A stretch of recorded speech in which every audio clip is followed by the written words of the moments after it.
الرجال قوامون على النساء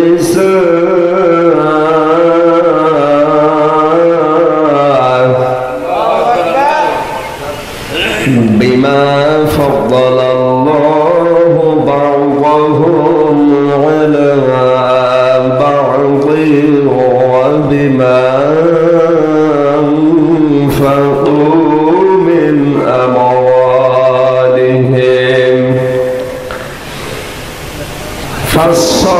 فالصالحات قانتات حافظات للغيب بما حفظ الله واللاتي تخافون نشوزهن فعظوهن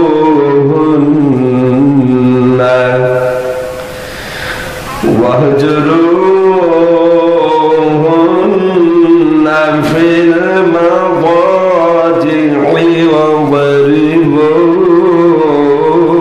واضربوهن فإن أطعنكم فلا تبغوا عليهن سبيلا إن الله كان عليا كبيرا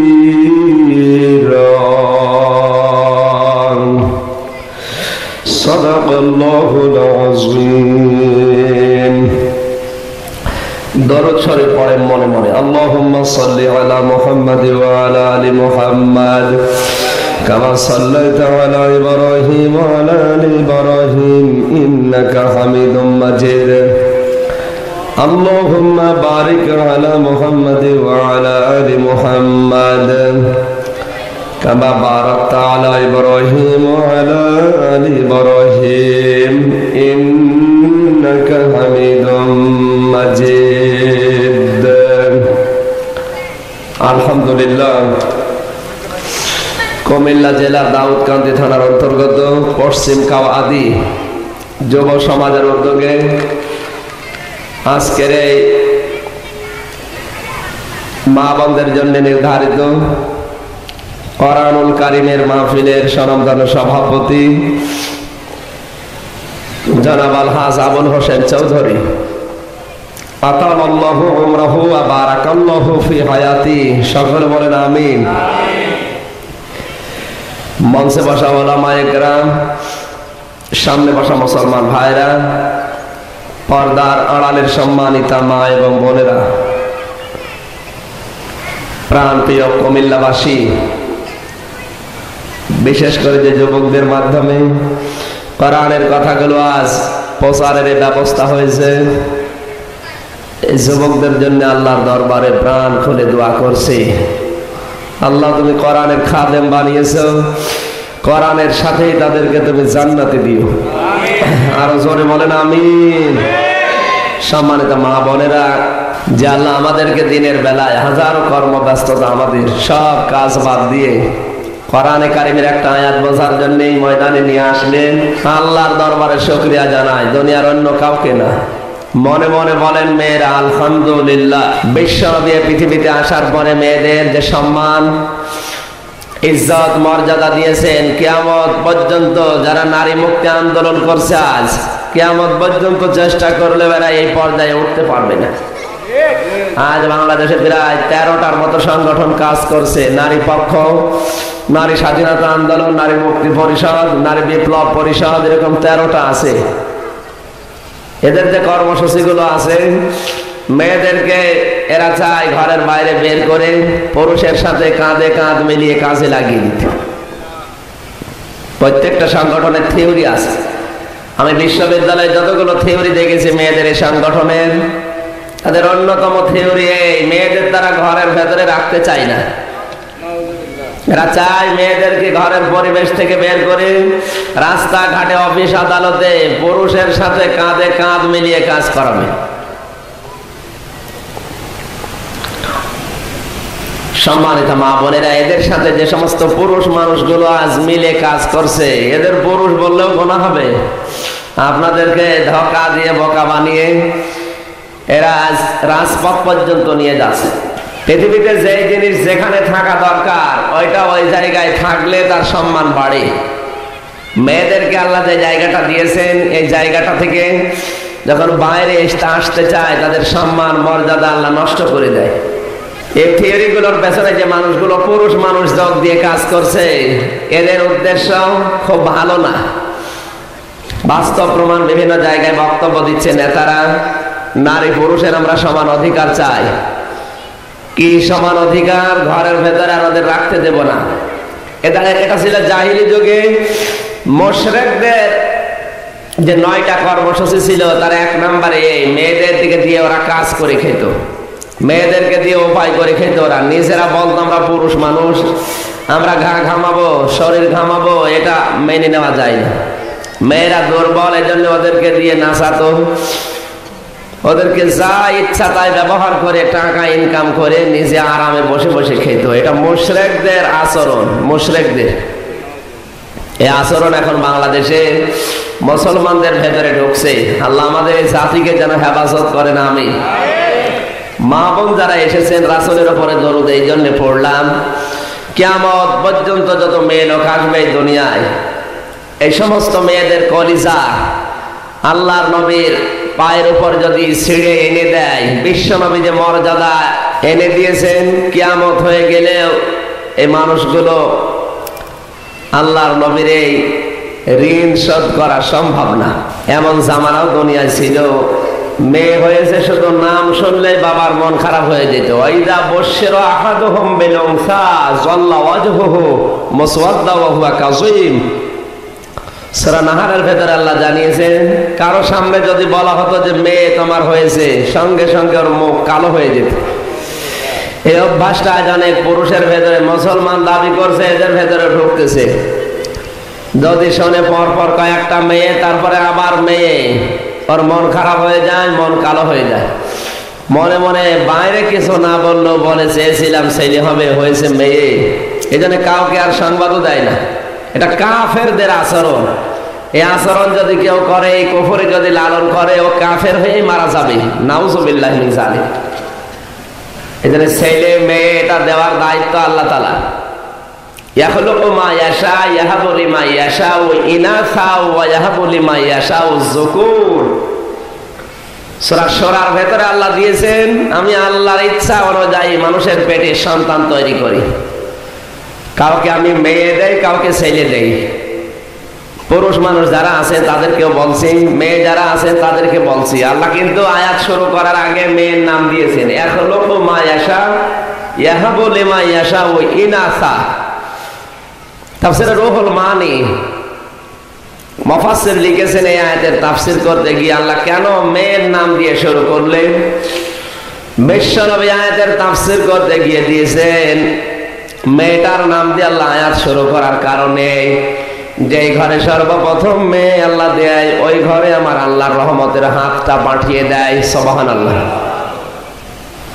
কোথায় ছিল আপনাদের মর্যাদা? যেখানে নাম শুনলেই ঘৃণা হতো, মানুষ আছাড় দিয়ে মেরে ফেলতো। দাহিয়াতুল কলবি রাদিয়াল্লাহু তাআলা আনহু নামে এক লোক, যার সুরত ধরে ফেরেশতা জিবরাইল পৃথিবীতে সবচেয়ে বেশি এসেছিলেন। এই লোকটা যখন কুফরের অবস্থায় ছিল, একটা দুইটা না, তার স্ত্রী ছিল ওই সময় যতগুলো, প্রত্যেকটি স্ত্রীর পেট থেকে কন্যা সন্তান আসতো। এই জন্য একটা দুইটা করে প্রায় 70টার নাম এসেছে। 70টা কন্যা সন্তান সে হত্যা করেছিল নিজের হাতে। আর ওই সময় স্বামী আর স্ত্রী দুইজন মিলেই হত্যা করতো। নাউযুবিল্লাহি মিন যালিক। আজ বাংলাদেশে ওই সিস্টেম নেই, ডিজিটাল সিস্টেম বের হয়েছে। ওরা তো সন্তান জন্ম হওয়ার পরে গলা টিপে মেরে ফেলতো, আর এখন জন্ম হওয়াও লাগে না, আগেই মেরে ফেলে। কি কথা বলছেন আমার? ওদের যে মারার সিস্টেম আর এখন যে ডিজিটাল পদ্ধতির সিস্টেম তো একই। আল্লাহ তাআলা বলেন নাহানু নারযুকুকুম ওয়া ইয়্যাহুম, তোমরা এদেরকে মেরে ফেলো কোন কারণে? এদের রিজিকের ব্যবস্থা, তোমাদের রিজিকের ব্যবস্থা আমি আল্লাহ আমার রাজ্জাক নামের খাতিরে করি। জোরে বলুন সুবহানাল্লাহ। আল্লাহর নাম যদি রাজ্জাক না হতো, ওরা না শুধু আমরাও রিজিক পেতাম না। শুধু রাজ্জাক নামের কারণে আমরা কিন্তু রিজিক পাচ্ছি। সুলাইমান নবী আলাইহিস সালাম একবার আল্লাহকে বলেছিলেন, রব্বুল আলামিন তোমার নাম রাজ্জাক, আমি বিশ্বাস করি তুমি রিজিক দাতা। না আমাকে যে সাম্রাজ্য দিয়েছো, বিশাল ক্ষমতার অধিকারী, সব কিছুর ভাষা আমি বুঝি, এমনকি পিপিলিকার ভাষা আমি বুঝি। তুমি আমার একটু অনুমতি দাও, আমি তোমার গোটা সৃষ্টি জগৎকে একদিন খাওয়াতে চাই। আল্লাহ তাআলা বলেন তুমি পারবে না, একটা দিন তোমার দ্বারা সম্ভব না। তুমি যখন আশা আকাঙ্ক্ষায় করো, এক বেলা সময় দিলাম, একটা বেলা আমার পৃথিবীর সৃষ্টি জগৎকে তুমি খেতে দিয়ে যাও। সময় দিলাম 6 মাস, এক আধারে রান্না করেছে, খাদ্যের পাহাড় তৈরি হয়ে গেছে। সমুদ্রের একটা মাছ এসে আল্লাহকে বলে, রব্বুল আলামিন প্রতিদিন তুমি আমার খাবারের ব্যবস্থা করে সমুদ্রে, আজকে তো কিছুই পেলাম না, সকাল থেকে দুপুর হয়ে যাচ্ছে। আল্লাহ তাআলা বলেন আমার নবী সুলাইমান দাওয়াত দিয়েছে, যাও। মাছ এসেছে, নবী সুলাইমানকে জিজ্ঞাসা করে আমাদের খাবার কই? আমি মেহমান, আল্লাহ পাঠিয়েছে। পাহাড় তৈরি করা আছে খাবারের, ওখান থেকে যতটুকু লাগে খেয়ে চলে যাও। পাহাড়ে মুখ দিয়েছে, এক লোকমাতেই খাবার সব শেষ। খাবার শেষ করার পরে জিজ্ঞাসা করে খাবার আর কই? সুলাইমান নবী ধমকের সুরে বললেন, খাবার যা ছিল ওখান থেকে যতটুকু লাগে খেয়ে চলে যাও। আবার বারবার ডিস্টার্ব করো। মাছ ডাক দিয়ে বলে, রব্বুল আলামিন তুমি আমাকে সত্য বলার তৌফিক দাও। সুলাইমান তুমি আমাকে দাওয়াত দিয়েছো, মেহমানের সাথে মানুষ এই আচরণ করে, খেতে দেওয়ার দায়িত্ব তোমার, তুমি তো নিজেই নিয়েছো। যে খাবারের কথা বললে আমি লোকমা, বিশাল পাহাড়, ওটা আমার এক লোকমা হয়েছে। প্রতিদিন সমুদ্রে মহান আল্লাহ আমাকে এরকম 3 লোকমা করে খাবার খাওয়ান। সুলাইমান নবী সঙ্গে সঙ্গে সিজদায় পড়ে বলে, রব্বুল আলামিন তুমি আমারে মাফ করে দাও। রিজিকের ব্যবস্থা করা এটা পৃথিবীর কারোর জন্য সম্ভব না, তোমার নাম রাজ্জাক, এটা তোমার জন্য শুধু শোভনীয়। সুবহানাল্লাহ। এত বড় বিশাল মাছের খাবারের ব্যবস্থা সমুদ্রে প্রত্যেকদিন যদি 3 বেলা করে আমার আল্লাহ রাজ্জাক নামের খাতিরে দিতে পারে, আমাদের মাত্র কয়েক ইঞ্চি পেট, এই কয়েক ইঞ্চি পেটের খাবারের ব্যবস্থা, খাদ্য আমার আল্লাহ দিতে পারে না? পারে না? এই বিশ্বাসটা রাখা লাগবে। রাজ্জাক বলে যখন আমরা স্বীকার করেছি, অন্তত হারাম কোনো কাজে যেন আমরা চলে না যায়। এই লোকটা ৭০টা মেয়েকে হত্যা করার পর মুসলমান হয়েছে, এরপরেও শান্তি নেই মনে। মসজিদে নববীর পিলার ধরেছে, পিলার ধরে উনি কাঁদছিল, ওই পিলারও দেখে আসলাম। এবার মাথাটা ঠোকর মারে আর বলে, রব্বুল আলামিন আমার মাফ হয়েছে তো, কারণ আমি 1টা 2টা না ৭০টা জিন্দা মেয়েকে আমি নিজে কবর দিয়েছি। আল্লাহর নবী এসে তার হাতটা কপালের নিচে দিলেন, ডাক দিয়ে বলে, দাহিয়া এত কন্দন করো? বলে, হুজুর আমি কালেমা পড়েছি ঠিক, কিন্তু আমার মাফ হয়েছে। বিশ্ব নবী বলেন মাফ হয়ে গেছে। কালেমা পড়ার সঙ্গে সঙ্গে পেছনের অপরাধ সব আল্লাহ মাফ করে দিয়েছে। দাহিয়া বলে, হুজুর আমার তো বিশ্বাস হতে চায় না, এত বড় গুনাহ মাফ হবে কি করে, কারণ আমি নিজেকেই নিজে আজও মাফ করতে পারিনি। বিশ্ব নবী বলেন, কি হয়েছে একটু খুলে বলো। ৭০টা মেয়েকে আমি নিজে জিন্দা দাফন করেছি এই হাত দিয়ে।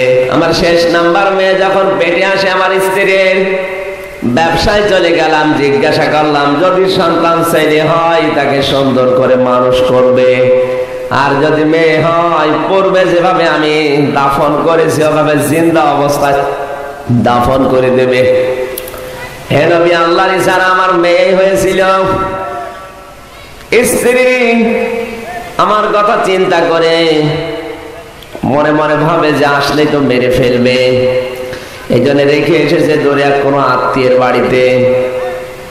শুধু এতটুকুই না, মেয়েটা এত সুন্দরী, নামও রেখেছে জামিলা, সুন্দরী। চার বছর পরে আমার কাছে নিয়ে এসেছে। চলাফেরা করে, খেলা করে, আমার বারবার এসে আব্বা আব্বা বলে জড়িয়ে ধরে। স্ত্রীকে জিজ্ঞাসা করলাম কে এটা, বলে নিয়ে এসেছি পাশের পাড়া থেকে, আবার দিয়ে আসবো সন্ধ্যাবেলা। এভাবে প্রতিদিন নিয়ে আসে, দিয়ে আসে। আমার ভালোবাসা আদর মহব্বত দেখে স্ত্রী নিজেকে আর সামলাতে না পেরে বলে স্বামী যে মেয়েটাকে বারবার নিয়ে আসি, দিয়ে আসি, ওটা আমাদের নিজেদের মেয়ে।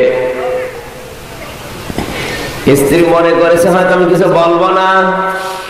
হে রাসূল, কয়েকদিন চলে গেল, এভাবে আমি কিছু বলিও নাই, কিন্তু শয়তান আমার ব্রেনের ভেতরে এসে ধোঁকা দিচ্ছে। এই মেয়েটা আর কিছুদিন পরে বড় হবে, সাবালিকা হবে, যৌবন পাবে, বিবাহ দেওয়া লাগবে। তোমার মেয়ে অন্যের বাড়িতে যে অন্যের চাকরানি হবে, গোলাম হবে, কোন কাজ যদি না পারে, কথাবার্তা বলবে তোমার নাম নিয়ে অমকের মেয়ে। এই দিকে তাকিয়ে আমার মাথা গেল খারাপ হয়ে। স্ত্রীকে বললাম সাজিয়ে দাও, ওকে এক আত্মীয়ের বাড়িতে নিয়ে যাব। গোপনে একটা অস্ত্র নিলাম সাথে করে, মাটি খননের জন্য সাথে করে সাজগোজ করে নিয়ে যেতে আসি। মরুভূমির ভেতরে বালিগুলো আমি নিজে নিজে পরিষ্কার করি। গর্ত যখন মাথা পর্যন্ত হয়ে গেছে, বালি আমার দাড়িতে, আমার চলে এসে আমার শরীরে লাগে। মেয়েটা দৌড় দিয়ে দিয়ে এসে আমার বালি দাড়ি থেকে মাথা থেকে বের করে দিচ্ছে। ডাক দিয়ে বলে আব্বা, এই মরুভূমির ভেতরে এত কষ্ট করার দরকার নেই, চল আমরা বাড়ি চলে যাই। মেয়ে তো জানি না আমি তার জন্য গর্ত করছি। গর্ত যখন একেবারে মানুষ বরাবর হয়েছে, ওপরে ওঠে মেয়েটাকে বললাম দেখো ভেতরে কি যেন দেখা যায়। ও আমার কথা বিশ্বাস করে সরল বিশ্বাসে গর্তের ভেতরে তাকিয়েছে। ওপর থেকে ধাক্কা দিয়ে গর্তের ভেতরে ফেলে দিলাম। মেয়েটা গর্তে পড়ার পরে আমার পা চেপে ধরেছে, ডাক দিয়ে বলে আব্বা, তোমাকে আমি পরিচয় দিয়ে দুনিয়ায় অপমান করবো না, আমার তুমি জীবনটা ভিক্ষা দাও, জঙ্গলে চলে যাব। হে নবী, ওই পর্যন্ত আমার এখনো মায়া আসে নাই।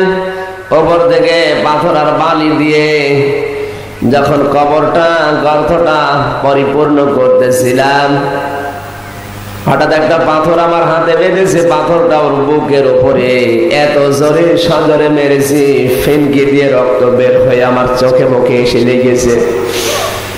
মেয়েটা ওই সময় শেষ চিৎকার দিয়ে বলে আব্বা, তোমার মতো নিষ্ঠুর বাবা যেন আর দুনিয়ায় কারো না হয়।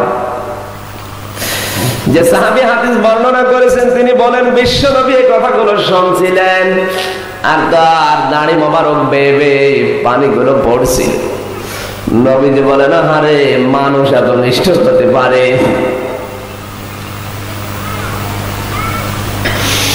হে রাসূল, ওই দিনের পর থেকে আমি এই পর্যন্ত মুসলমান হয়েছি ঠিক, কিন্তু আজ পর্যন্ত আমি স্থির থাকতে পারি নাই। যখনই আমি একা একা থাকি, আমার মেয়েটির ওই কণ্ঠের আওয়াজ আমার কানে ভেসে আসে, আব্বা, তোমার মতো নিষ্ঠুর পিতা যেন দুনিয়ার কারো না হয়। এই অবস্থায় ছিল মেয়েদের। নবীজি ওই জায়গা থেকে তুলে এনে এমন জায়গায় পৌঁছিয়েছেন, রানীর সিংহাসনে বসিয়েছেন। এই পৃথিবীতে যতগুলো নবীর জীবনে আমি পড়েছি, কোন নবী তাদের স্ত্রীদের গায়ে হাত দেয়নি, শুধু এই কারণে যেন আপনাদের যে সম্মান, নিজেরা যদি সম্মান টিকিয়ে রাখতে না পারেন, মানুষ এসে আপনাকে সম্মান দেবে না। নিজের সম্মান নিজে টিকাতে হবে। আপনার সম্মান বৃদ্ধি করার জন্য আল্লাহ রাব্বুল আলামিন নিজের পক্ষ থেকে একটা বেড়া দিয়ে দিয়েছেন, নাম তার হেজাব, পর্দা। এটা যদি কোনো মেয়ে লোক ঠিক করে রাখতে না পারে, ওর দায়িত্ব আমার আল্লাহ নিজের পক্ষ থেকে ছেড়ে দেয়। জোরে বলেন নাউযুবিল্লাহি মিন যালিক। আল্লাহ যদি কারো দায়িত্ব ছেড়ে দেয়, ওর দায়িত্ব নেবে কে? মেয়েরা যখন রাস্তাঘাটে আসবে, নিজের শরীরকে যখন হেফাজত না করে উন্মুক্ত করে বের হবে, শয়তান বলে ওই মেয়েটাকে আমি তখন নিজের জাল হিসাবে ব্যবহার করি, ওইটা দিয়ে অন্য কোনো পুরুষ মানুষকে খাপ করে ধরি। আজ বাংলাদেশে ইফটিজিং হওয়ার পেছনে শুধু পুরুষের দোষ না, আমি রাতের বেলা বলেছিলাম শুধু পুরুষের দোষ না, এই দোষটা মেয়েদেরও আছে। মেয়েরা আজকে নিজেদেরকে বিলিয়ে দিচ্ছে, এটা মুশরিকদের কালচার ছিল। ওরা মেয়ে দিয়ে ইনকাম করে খেত, হয় মাজা দোলাবা, নয় নাচতে থাকবা, শরীর বিক্রি করবা, যা পারো তাই করবা। এটা আমরা চাই, এটা মুশরিকরা চাইতো। আজ আমরা যদি সিনেমা জগতের মাধ্যমে চলচ্চিত্র, নভেল, নাটক, পত্রিকা এবং বাংলাদেশের মেয়েদের যে কালচার, ভারতের সিরিয়াল দেখে দেখে যেটা তৈরি হচ্ছে, আমার মনে হয় মেয়েরা এখন জাহেলি যুগের যে মেয়েরা ছিল তাদেরকে ছাড়িয়ে গেছে। কোরআনে কারীম জানিয়েছে, ওয়াকারনা ফি বুয়ুতিকুন্না ওয়ালা তাবাররাজনা তাবাররুজাল জাহিলিয়াতিল উলা।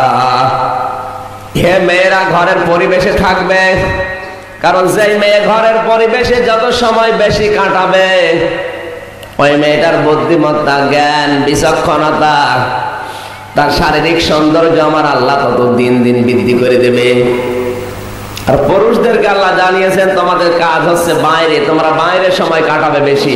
এজন্য যে পুরুষ মানুষ কর্মজীবনের সময় বেশি দেয়, ওদের বুদ্ধি, বিচক্ষণতা, ওদের জ্ঞান, ওদের বুদ্ধিমত্তা আর ওদের চেহারা, সৌন্দর্যে, শারীরিক কাঠামো আমার আল্লাহ দিন দিন সুন্দর করে দেয়। আজ আমাদের সবগুলো আমরা হারাচ্ছি আমাদের দোষে। মেয়েদেরকে দিয়েছি আজ বাইরে, আর আমরা ঢুকতেছি ঘরের পরিবেশ।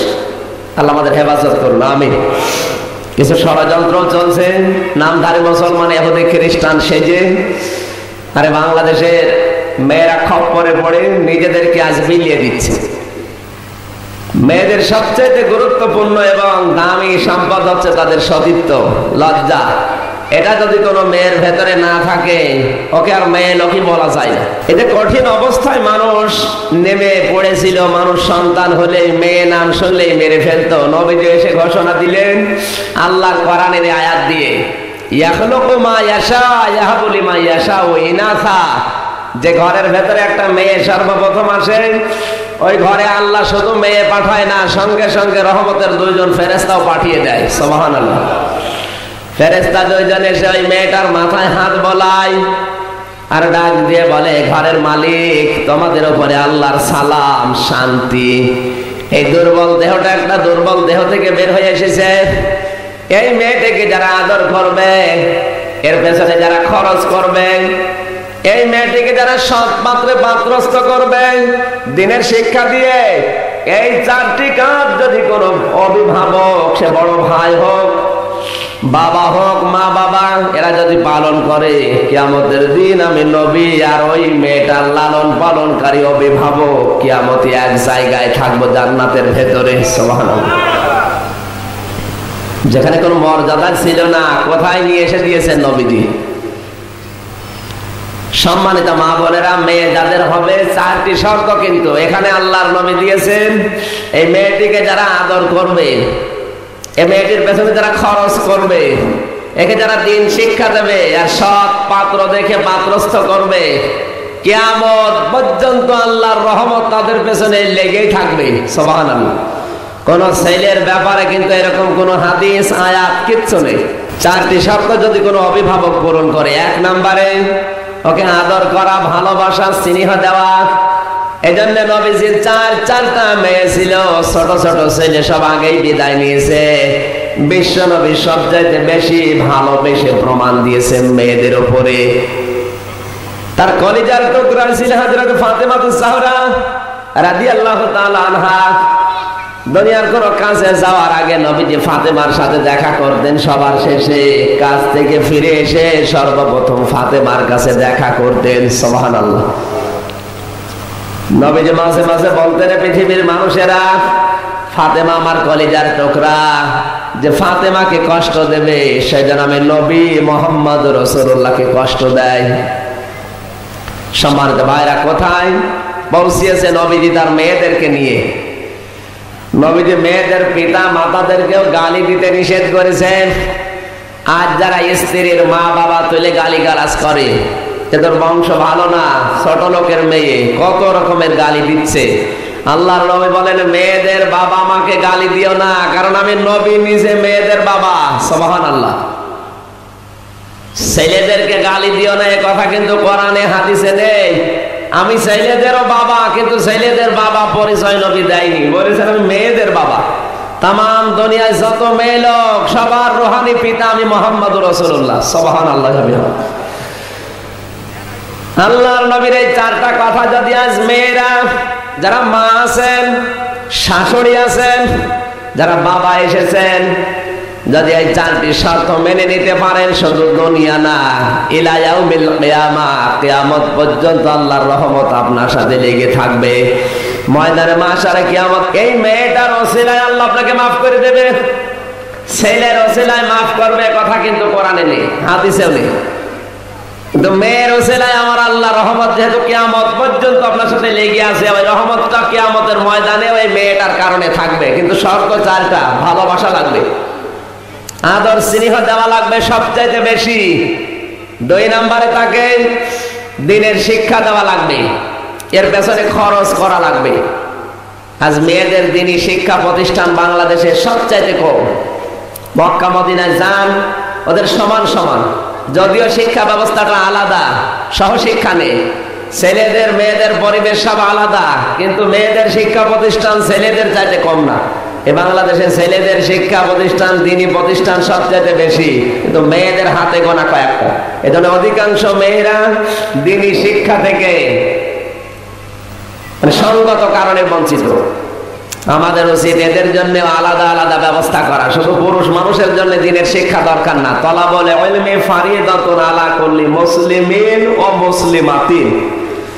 দিনের যে ইলম, এটা তৈরি করা, তলব করা, শিক্ষা করা শুধু পুরুষের জন্য ফরজ তা না, মেয়েদের জন্য ফরজ। এজন্য আমরা যারা দায়িত্বশীল আছি পৃথিবীতে, আমাদের উচিত ছেলেদের শুধু না, মেয়েদের এরকম কিছু প্রতিষ্ঠান বানানো। ছেলেদের জন্য বানালে যদি সওয়াব হয়, মেয়ের জন্য বানালে ডাবল সওয়াব হবে, কারণ ওদেরটা কম। সম্মানিত ভাইরা, সম্মানিত মা বোনেরা, মেয়েদেরকে আপনি উপরে তুলতে চান, অসুবিধা নেই। আপনার মেয়ে যদি ডাক্তার হয়, ফাতেমা সিদ্দিকার মতো রাজশাহী, ওটা মেয়ে না, ওটা হীরার টুকরা।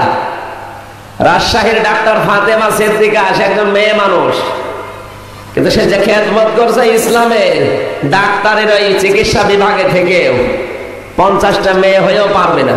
ওই রকম একটা মেয়ে যদি আপনি বানাতে পারেন, এর পেছনে যদি শিক্ষা দেওয়ার পেছনে যত খরচ করবেন, এই খরচ শুধু খরচ না, আল্লাহ রাস্তায় দান করার সওয়াব হবে। যেহেতু মেয়ের পেছনে খরচ করার নিয়ম 3 নম্বরে নবীজি দিয়েছেন, যারা এই মেয়েটার পেছনে খরচ করবে, মেয়েটাকে দিনের শিক্ষা দিতে গিয়ে, পৃথিবীর কোন জায়গায় ইস্টাবলিশ করতে গিয়ে যদি ওর পেছনে খরচ হয়, ওকে ডাক্তার বানাবেন, অসুবিধা নেই। মহিলা ডাক্তার অবশ্যই দরকার আমাদের। আর সিজার করার জন্য, অপারেশন করার জন্য অনেক পুরুষ ডাক্তারের কাছে যাওয়া লাগে, মেয়েরা যাবে মেয়েদের কাছে। এইটাই পরিবেশ, যে এইটা আজ হচ্ছে না, কারণ আমাদের মেয়েরা তো ডাক্তার এরকম হয় না। সম্মানিত মা বোন যারা এসেছেন, আপনার আশা যেন শুধু ঘরে, শুধু পরিবার এবং প্রতিবেশীর ভেতরে যেন আবদ্ধ হয়ে না যায়। আপনার আশা আকাঙ্ক্ষা আরো উচ্চ করবেন যদি সামর্থ্য থাকে, আর সামর্থ্য না থাকলেও যে কোনো কায়দায় দোয়া করবেন আল্লাহর কাছে, সামর্থ্য আল্লাহ তৈরি করে দেবে। আপনার মেয়েটাকে যদি উপরে তুলতে পারেন, একটা মেয়ে উপরে উঠে যত খেদমত করতে পারে মানবতার জন্য, ইসলামের জন্য, একটা মেয়ে ঘরের পরিবেশে বসে বসে জিকির করে, তাসবিহ করে অত পারবে না। ফাতেমা জাহরা রাদিয়াল্লাহু তাআলা আনহা, তিনি শুধু ঘরের পরিবেশে থাকেন নাই। মদিনার এমন কোন বাড়ি ছিল না যেই বাড়িতে ফাতেমা জাহরা দ্বীনের দাওয়াত পৌঁছিয়ে দেয়নি। সুবহানাল্লাহি ওয়া বিহামদিহি। হযরত সুমাইয়া রাদিয়াল্লাহু তাআলা আনহা, ইসলামের প্রথম শহীদ, মেয়েদের ভেতরে তার জীবনীতে দেখা গেছে তার এমন কোন বাড়ি ছিল না মক্কাতে, তিনি সে মক্কার ঘরে ঘরে দ্বীনের দাওয়াত, ইসলামের দাওয়াত পৌঁছিয়ে দেয়নি। আজ যদি বাংলার মেয়েরা এইরকম যোগ্যতা অর্জন করত, সুমাইয়ার মতো, ফাতেমার মতো, এদেশে ইসলাম আরো উপরে চলে যেত। আজ আমরা মেয়েরা কুসংস্কারে ভুগতেছি বিভিন্ন জায়গা থেকে, যেহেতু আমাদের দ্বীনের জ্ঞান নেই। এই জন্য মেয়েদের পেছনে খরচ করতে হবে দ্বীনের জ্ঞান শিক্ষা দেওয়ার জন্য, পৃথিবীর উপরে তোলার জন্য। এদের ভেতরে যদি দ্বীনের জ্ঞানটা আজ থাকতো, আর শিরক আর বেদাত, কুফর যেভাবে আঁকড়া বাঁধতেছে বিভিন্ন দেশে, এমনকি কুমিল্লাতেও আছে। যেহেতু চট্টগ্রাম বিভাগে শিরক আর বেদাত এটা আস্তানা গেড়ে আছে, তার ভেতরে অন্যতম কুমিল্লা। আর কুমিল্লারে দাওয়াত কান দিয়ে মতলব, এরা দেখো আল্লাহর ফেরেশতা। শিরক আর বেদাত এদের বাসা বেঁধে আছে। পীর নামে কিছু কলঙ্ক ভণ্ড ইসলামের নাম নিয়ে মেয়েদেরকে সহজ সরল পেয়ে এদের ঈমান আমল ইজ্জত আবরু সব ধ্বংস করে ফেলছে।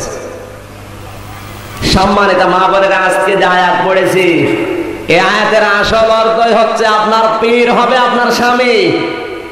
আর রিজালু কাওয়ামুনা আলান নিসা, পুরুষদেরকে আমি বানিয়েছি অভিভাবক, গাইডলাইন দাতা, আর মেয়েদেরকে বানিয়েছে তাদের আজ্ঞাবহ। আপনার পীর তো আপনার স্বামী, স্বামীকে আপনি গড়ে তুলবেন। ভণ্ডর কাছে যাওয়ার কোনো দরকার নেই। রাজশাহীতে একবার গত বছর হয়েছিল, এক স্বামী এক ভণ্ডের কাছে মরিদ হয়েছে। প্রায় 11-12 বছর পর্যন্ত ভণ্ডটা বাড়িতে আসে, কিন্তু কোনোদিন স্ত্রীকে দেখতে পারে না। কারণ পীরের জন্য মরিদের বউ দেখা ফরজ না নফল? এখন তো ফরজ হয়ে গেছে। 11-12 বছর ধরে ধরে আসতেছে, কিন্তু কোনোদিন মেয়েটা পীরের সামনে যায় না। এজন্য স্বামীর একটু রাগ, এত কষ্ট করে হুজুর নিয়ে আসি আর আমার পীর সাহেবের সামনে যায় না। মেয়েটার ভেতরে দ্বীনের জ্ঞান ছিল, সে মাদ্রাসা থেকে দাখিল পাশ করেছিল, এতটুকু। সম্মানিত মা বোনেরা কান লাগান, এখানে শিক্ষা আছে। শেষ পর্যন্ত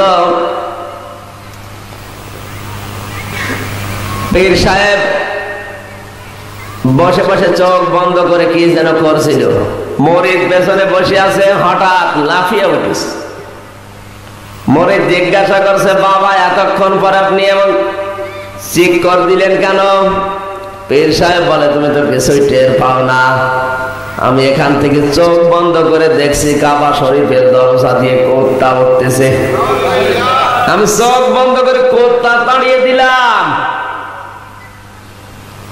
মরিদ তো বিশ্বাস করে ফেলেছে যে না, হতেও পারে, কারণ এ বাবা যেমন তেমন বাবা না। কোথায় কাবা শরীফ আর কোথায় আমার বাবা শরীফ? এখান থেকে যদি বাবা কাবার কোটটা দাঁড়াতে পারে, বাবার ভেতরে মাল আছে। এই কথা চিন্তা করছে, কিন্তু বউ শুনেছে পর্দার আড়াল থেকে। ওর ভেতরে যেহেতু দ্বীনের জ্ঞান আছে, কোরআনের আয়াত জেনেছিল, কুল্লা ইয়ালামু মান ফিস সামাওয়াতি ওয়াল আরদিল গায়বা ইল্লাল্লাহ। এই পৃথিবীতে শুধু আল্লাহ বাদে গায়েবের খবর কেউ জানে না। এমনকি নবীরা যারা দ্বীনের দাওয়াত দিয়েছে, তারাও ঘোষণা দিয়েছে, কুল্লা আকুলু লাকুম ইনদি খাযাইনুল্লাহ ওয়ালা আলামুল গায়বা ওয়ালা আকুলু লাকুম ইন্নী মালাক ইন আত্তাবিউ ইল্লা মা ইউহা ইলাইয়া কুল হাল ইস্তাবিল আমা ওয়াল বাসীর আফালা তাতাফাক্কারুন। সূরা আনআম 50 নম্বর আয়াতে আল্লাহ জানিয়েছেন, প্রত্যেকটা নবী দাওয়াত দেওয়ার সময় জানিয়েছে জাতির লোকেরা, আমি কিন্তু গায়েবের কোনো খবর জানি না। এমনকি আল্লাহর খাজানা ধন ভান্ডারও আমার কাছে নেই। আমার কাছে দোয়া চেয়ে কোনো লাভ হবে না যে বাবা আমার এই রোগ মুক্ত করো, আমার এই সমস্যা দূর করো, আমি চলতে পারি না, আমার রিজিকের ব্যবস্থা করো। এখানে খাজাইনুল্লাহ দিয়েছে। নবীরা দাওয়াত দেওয়ার সময় জানিয়েছে আল্লাহর কোন ধন ভান্ডার খাজানা আমাদের কাছে নেই। আর যে সমস্ত মরিদ পীর সাহেব গুলো এই ঘোষণা দিয়ে দরবার চালাচ্ছে, এ বাবার দরবারে গেলে কেউ খালি হাতে ফেরবে না। খাজা বাবার দরবারে কেউ ফেরে না খালি হাতে। অনেকে জিকির করছে পীরের নাম নিয়ে। মা বোনের একটু কান লাগান, যেহেতু এলাকায় এরকম কিছু আছে সম্ভবত, এই জন্য বলছি। অনেক মেয়েদের ধারণা এই বাবা যদি চোখ বন্ধ করে ও আরশের খবর নিয়ে আসতে পারে। বলে পানের নিচে বাতি জলে, ঝড় বাতাসেও লেবে না। এ বাবার মুড়ি ধরে নামাজ রোজাও লাগে না। যে কথা বললে একটা কথারও ব্যক্তি আছে, পানের নিচে কোনোদিন বাতি জ্বলে? মেয়েরা কিন্তু এটাই বিশ্বাস করে।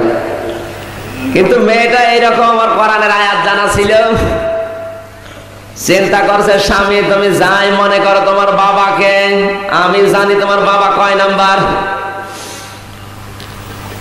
দুপুর বেলা খাবার দিয়েছে, খাবারের নিচে দিয়েছে একটা মাছ ভাজা করা। পীর সাহেব বলে মরিদ তরকারি দিলে না। মরিদ বলছে স্ত্রী বাবাকে শুধু খাবার দিয়েছে, তরকারি কই? স্ত্রী বলে দাঁড়াও আমি আসতেছি। পীর সাহেব মনে মনে ব্যাপক খুশি যে 12 বছর তোর বাড়ি আসি নিশ্চয়ই কোনোদিন তোর বউ দেখেনি, আজকে দরকারের উসিলায় তোর বউ দেখা যাবে। এ কি খুশি হওয়ার বিষয়? কিছুক্ষণ পরে তাকিয়ে দেখে স্ত্রী ঝাঁটা নিয়ে এসেছে, ডাক দিয়ে বলে, বউ, পীর সাহেবের জন্য ঝাঁটা কেন, তরকারি কই? স্ত্রী ডাক দিয়ে বলে, স্বামী আমার, তোমার এই পীর সাহেব এখান থেকে চোখ বন্ধ করে কাবা শরীফের দরজা কুকুর তাড়াতে পারে, আমি ভাতের নিচে মাছ দিয়েছি ভাজি করে, ওটা টের পাই না। তোমার এই ভণ্ড বাবার জন্য ঝাঁটা ছাড়া আমি তরকারি পাইলাম না। সম্মানিত মা বোন যারা এসেছেন, আপনার স্বামী যদি এরকম কোন ভণ্ডের দরবারে ভর্তি হয়, আর এরকম ভণ্ড কোন পীর যদি কারো বাড়িতে আসে, ঝাঁটা পিটা করে বিদায় করবে। প্রত্যেক বাড়িতে একটা করে ঝাঁটা বানানো সুন্নত, ঝাঁটা বানিয়ে রাখবেন। কারণ ভণ্ড গুলোকে বিদায় করার জন্য আপনারা যথেষ্ট। আমরা তো থাকি বাইরে, শিরক আর বেদাত এমন ভাবে ছড়াচ্ছে, এদের ব্যবসা টিকে যাচ্ছে, মাঝখান দিয়ে মুসলমানের মেয়েদের ঈমান ধ্বংস হচ্ছে। আর মেয়েদের অভ্যাসই হয়ে গেছে এখন বাবা বাবা ছাড়া কিছু হয় না। আপনার সবচাইতে বড় পীর আপনার সন্তানের বাবা, যেটা আপনার স্বামী। এ যদি মন থেকে কিছু বলে ওটা কবুল হবে, কিন্তু আপনার বাবা যদি মন থেকে কিছু বলে, পীর বাবা, ও কবুল হওয়ার সম্ভাবনা 100 ভাগের 99 ভাগ নেই। কারণ আপনার চেহারা দেখা ওর জন্য জায়েজ নেই, ও হারাম কাজ করে আপনার সাথে। এই হারাম কাজে লিপ্ত হয়েও দোয়া করবে, আর কবুল হবে পেয়েছেন কোথায়? আপনার জন্য দোয়া কবুল হতে পারে আপনার স্বামী। আপনার স্বামী যদি তাহাজ্জুদের 2 রাকাত নামাজ পড়ে বলে, আল্লাহ তুমি আমার স্ত্রীকে মাফ করে দাও, আল্লাহ বলেন আমিও মাফ করে দেব। সম্মানিত মা বোনেরা, এই জন্য শিরক আর বেদাত যারা ছড়াচ্ছে, আমাদের এই কারণে আমাদের দ্বীনের জ্ঞান নেই। মক্কা মদিনার মেয়েদের আমি 45 দিন দেখেছি, ওদের মদিনা শরীফে ওরা নামাজ পড়তে আসে, 5 ওয়াক্ত নামাজ মদিনা শরীফে স্বামীদের সাথে আসে। ওদের কাছে শিরক আর বেদাত যদি কেউ করতে চায়, সে মার খেয়ে মরবে। ওরা তো শিরক বেদাত করেই না, কেউ করতে যদি আসে তারও খবর আছে। কারণ অধিকাংশ মদিনার মেয়েরা হাফেজা, কোরআনের হাফেজা। ওরা হওয়ার পরেই কোরআন শরীফ হাতে তুলে দেয়। আপনারও দায়িত্ব মেয়েকে দ্বীনের জ্ঞান শিক্ষা দেওয়া, স্বামীকে বলে মেয়েদেরকেও দ্বীনের একটা পরিবেশ তৈরি করতে দেওয়া, যেহেতু দ্বীনের জ্ঞান থাকলেও জামাই বাড়িতে যাওয়ার পরেও শিরক আর বেদাত উৎখাত করবে। সম্মানিত মা বোন যারা এসেছেন, দ্বীনের জ্ঞান শিক্ষা দেওয়ার জন্য যে টাকা পয়সা গুলো খরচ হচ্ছে, তার পেছনে যে শ্রম দিচ্ছেন, সময় দিচ্ছেন, এই শ্রম টাকা পয়সা খরচ একটাও বৃথা যাবে না। সব দ্বীনের রাস্তায় জিহাদের ময়দানে খরচ করার সমান। আরো জোরে বলেন। আপনাদের তো আর মেয়ে লোক এখানে নেই, আমরা তো পুরুষ মানুষ। চিৎকার করে বলবেন যেন ওরা মনে করে না 2-1টা পুরুষ আছে। 4 নম্বরে তাকে সৎ পাত্র দেখে বিবাহ দিতে হবে।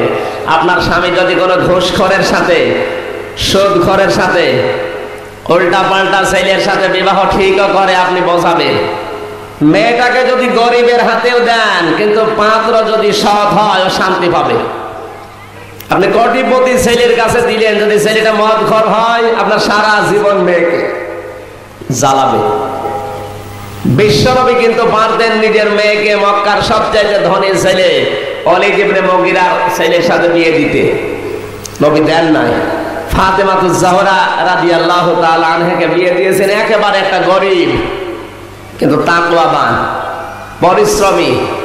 মেয়েকে বিবাহ দেওয়ার আগে যে খোঁজ খবর নেবেন, জামাইয়ের এই জামাই পরিশ্রম করতে পারে কিনা, তার একটা কর্মজীবন হালাল আছে কিনা। সে কাজ যাই হোক হালাল হলেই হলো। জামাই চুরিদারি হারাম ইনকাম না করলে ওই জামাই আল্লাহর ওলি। আমরা মনে করি আল্লাহর ওলি মনে হয় বসে আছে চরমনাই, আটরশি, দেওয়ানবাগে, এগুলো বড় বড় শয়তান। আল্লাহর ওলি তো ওই জামাই যে জামাই কাজ করে খায়, ও যদি রাস্তা ঝাড়ু দিয়েও খায় তাও হালাল কাজ। আল কাসিব হাবিবুল্লাহ নবীজি জানিয়েছেন, পৃথিবীতে যারা নিজেরা কাজ করে খায় ওইগুলো আমার আল্লাহর বন্ধু। তে আল্লাহর বন্ধুর সাথে আপনার মেয়ে বিয়ে দেবেন না, শয়তানের বন্ধুর সাথে দেবেন। কত বসে আছে দরবারে, ওর কোনো কাজ নেই। এদের মা বোন যারা এসেছেন, স্বামীকে বসাবেন।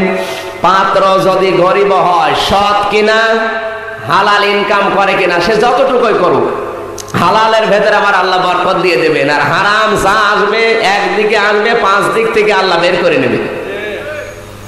আপনার মেয়েটাকে সারা জীবন তো শান্তি থাকতে দেবেই না।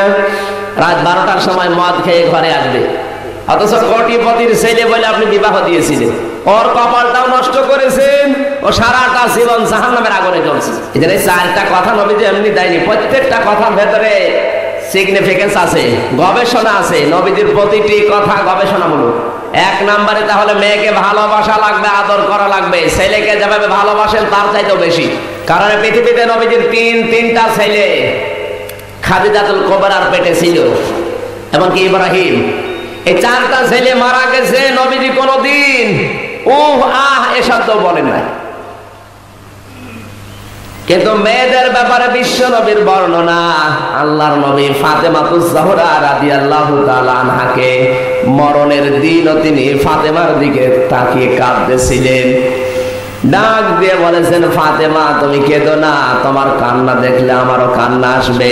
তোমাকে সুসংবাদ দিয়ে গেলাম, এ পৃথিবী থেকে আমি ইন্তেকালের পর আমার বংশের ভেতরে সর্বপ্রথম তোমার সাথে আমার সাক্ষাৎ ঘটে যাবে। সুবহানাল্লাহ।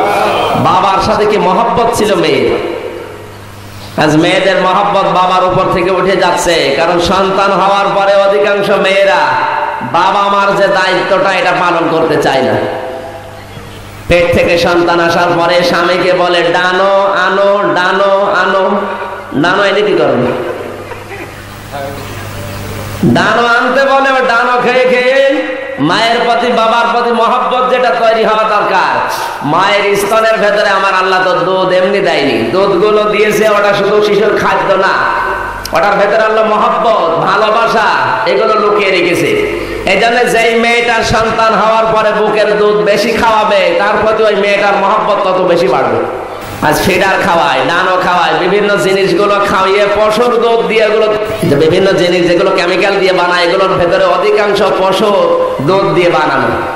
পশুর খাবার খেয়েও হিংস্র হয়ে যায়, তখন আর মা বাবার প্রতি পশু যেমন আচরণ করে এই মেয়েটাও ঠিক ওই রকম করতে থাকে। আর আমাদের দেশের যে পরিবেশ আস্তে আস্তে দিন দিন জাহান্নামের দিকে যাচ্ছে।